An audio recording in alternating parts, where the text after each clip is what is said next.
Hello students, आपकी दूसरी इकाई लगभग आधी समाप्त हो चुकी है,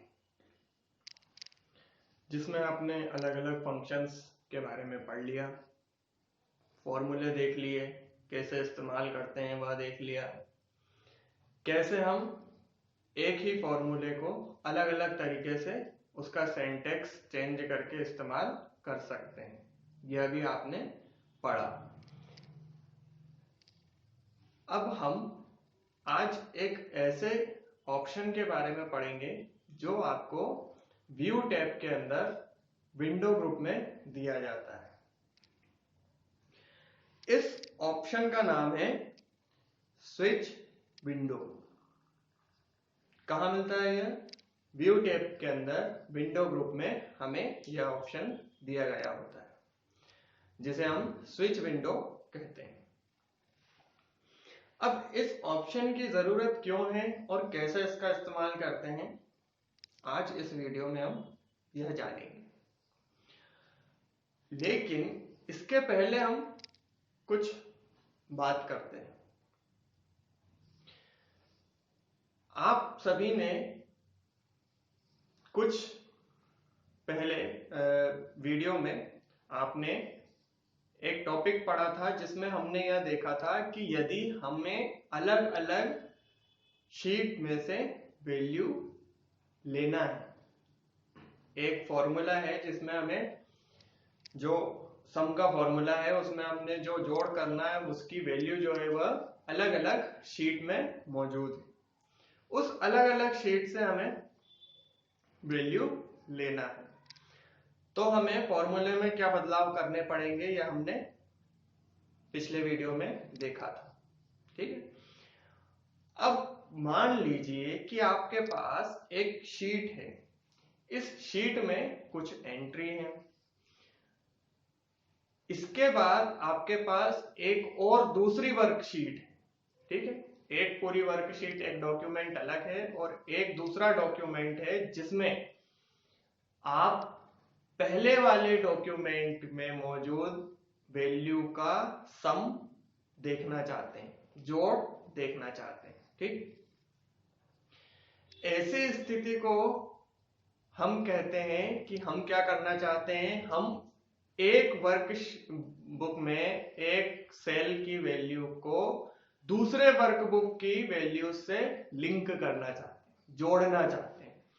इसका फायदा क्या हो? इसका फायदा यह होगा कि जब भी हम पहली वाली वर्कबुक में कुछ भी एडिट करेंगे, वैल्यू को चेंज करेंगे, तो दूसरी वाली वर्कबुक अपने आप चेंज हो जाएगी, हमें उसे फिर से एडिट करने की जरूरत नहीं पड़ेगी। मतलब एक वर्कबुक में अगर कुछ भी चेंज किया है तो दूसरी उस चेंज के हिसाब से अपने आप वैल्यू चेंज कर लेगी। उदाहरण देखते हैं। मान लो कि हमने एक वर्कबुक ओपन की, स्प्रेडशीट ओपन की। ठीक, इस स्प्रेडशीट में हमने कुछ वैल्यूज एंटर की, जैसे कि A1 में हमने लिख दिया 32, B1 में लिख दिया 35, C1 में लिख दिया 40 और D1 में लिख दिया 41। ठीक, इस तरीके से कोई भी रैंडम वैल्यू हमने ले ली।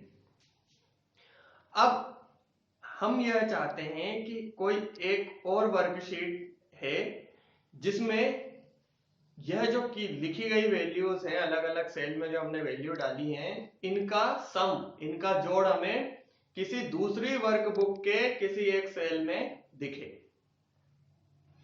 इसके लिए हम क्या करते हैं, हम यह जो वर्कबुक हमने ओपन कर रखी है इसको तो ओपन रखते हैं, इसी के साथ हम एक और नया डॉक्यूमेंट, एक और नई स्प्रेडशीट ओपन करते हैं।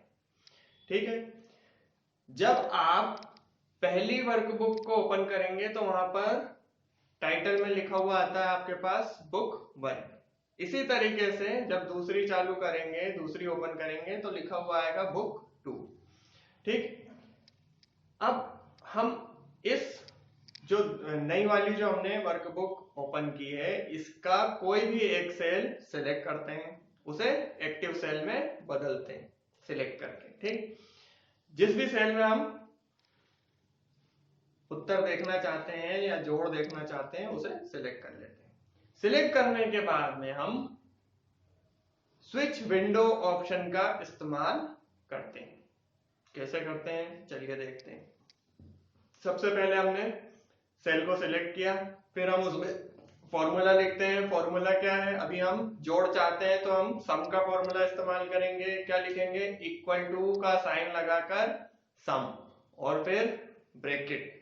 ब्रैकेट शुरू होगा और शुरू होने के बाद में ब्रैकेट शुरू करने के बाद ही हम कहा जाएंगे, व्यू टैब में विंडो ग्रुप के अंदर दिए गए ऑप्शन पर हम जाएंगे। क्या नाम है उस ऑप्शन का, स्विच विंडो। ठीक, इस पर जब हम क्लिक करेंगे तो हमें दो ऑप्शन दिखेंगे, बुक 1 और बुक 2। हम बुक 1 वाले ऑप्शन पर जाएंगे तो हमारे सामने पहले वाली वर्कशीट खुल जाएगी। ठीक, पहले वाली वर्कशीट कौन सी, जिसमें हमने अलग अलग वैल्यूज एंटर की थी, जिसमें हमने अलग अलग वैल्यू फिल की थी। ठीक, इसके बाद में हम उस पहली वर्कबुक में से उन सेल को सिलेक्ट कर लेंगे जिनका जोड़ हमें उस सेल में देखना है। ठीक, सिलेक्ट करने के बाद हम एंटर कर देंगे। जैसे ही आप एंटर करेंगे आप देखेंगे कि जो दूसरी वर्कबुक थी जिसमें हमने सम का फॉर्मूला इस्तेमाल किया है, उस वर्कबुक में आपको पहली वाली वर्कबुक में की गई एंट्रीज का सम दिखाई दे रहा है। ठीक है, इसके बाद जब भी आप पहली वाली वर्कबुक में जो एंट्री की गई है, कौन कौन सी, A1, B1, C1 और D1 में जो हमने एंट्री की थी अलग अलग, उनमें आप जब भी कुछ बदलाव करेंगे, जैसे हमने 40 लिया था, 40 की जगह हमने 60 कर दिया। ठीक है, या हमने 35 लिया था, 35 की जगह 70 कर दिया, तो जो भी हम बदलाव करेंगे उसी के हिसाब से वो बदलाव हमें वर्कशीट 2 जो हमारी दूसरी वर्कबुक है उसमें भी हमें दिखाई देगा। हमेशा क्या होगा, उस सेल में, जिस सेल में हमने सम का फॉर्मूला इस्तेमाल किया है, उस सेल में हमेशा पहली वाली वर्कबुक के सिलेक्ट किए गए सेल का टोटल दिखाई देगा। अब वहां पर कितने भी अंक हो, कोई भी संख्या हो, वो संख्या कितनी भी बार बदला है, हर बार जब भी संख्या बदलाएगी तो उसका टोटल भी इस सेल में चेंज हो जाएगा। इसको हम क्या कहते हैं, इसको हम कहते हैं कि किसी एक सेल से दूसरी वर्कबुक को लिंक कर देना। ठीक है, किसी दूसरी वर्कबुक के सेल को लिंक कर देना, एक सेल में डेटा को लिंक करना। इसे साधारण भाषा में हम कह सकते हैं कि एक वर्कबुक के किसी एक सेल से डेटा को लिंक करना, जोड़ना। ठीक है, इसे आप थोड़ा ध्यान से पढ़िएगा क्योंकि इसके बाद में आगे जब हम आगे बढ़ेंगे और आगे की जो चीजें आपको दी गई हैं आने वाले समय में जब आप पढ़ेंगे तो आपको यह लिंकिंग के बारे में ही पढ़ना है। ठीक है, ज्यादातर आपको यह देखना है कि कैसे हम एक वर्कबुक को दूसरी वर्कबुक से जोड़ते हैं, कैसे वैल्यूज को एक दूसरे से जोड़ते हैं, और कैसे हम एक पूरा डेटाबेस तैयार करते हैं। यह डेटाबेस जो शब्द है यह आपको तीसरी इकाई में पढ़ने के लिए मिलेगा।